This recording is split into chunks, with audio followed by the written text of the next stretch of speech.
A scale is hung in an elevator. When a 10-kilogram block is set on the spring, the spring's length increases by 0.5 meters. Then, when a person pushes the button for the top floor, the spring's length increases by another 0.02 meters for 5 seconds. What is the spring's constant, and what is the maximum speed attained by the elevator? Cool, spring's constant. It's been a while since we looked at this. First, let's find the spring's force constant. When the elevator is at rest, the upward spring force on the block balances the downward weight force, right? These two are in equilibrium. It's not moving. It's got a constant velocity of 0. Remember, our weight force is K times X. Or, excuse me, our spring force is K times X. It's actually opposite, so it's negative K times X. So we can set the spring force equal to the weight force because they're in equilibrium, where Kx equals mg, and then solve for K of 2,000 newtons per meter. Remember this method. It's the easiest way to estimate a spring's constant. Just set it at equilibrium, and then solve using the weight. When the elevator accelerates upwards,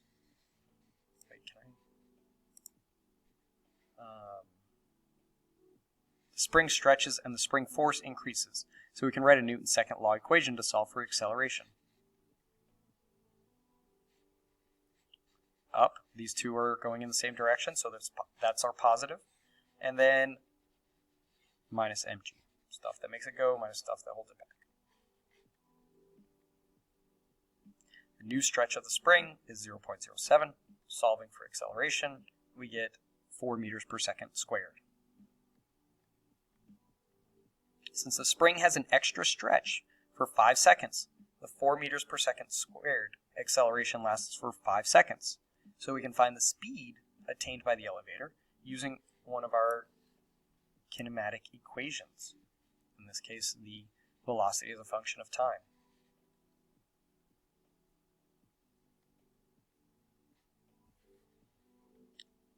And that is combining different topics into one question. It is something that's going to be present from here on until the end of the year. This is what we do. We can't compartmentalize all of these different topics of physics. We need to be able to use all of them to solve these more difficult problems. Falling skydiver experiences a force of air resistance that is 60% of her weight. What is her downward acceleration at this instant? Draw the forces acting on the skydiver. Also draw the acceleration vector out to the side. Since the skydiver accelerates downwards, the weight force is stronger than the air resistance. The stuff that makes it go is going to be our weight force. Stuff holding it back is going to be our air. Next, we're going to write Newton's second law equation. This is kind of repetitive here, right? Keep doing the same thing over and over again. Solve for the unknown. Air resistance is 60% of our weight. How do we deal with that? We're going to take our weight, multiply it by 0.6.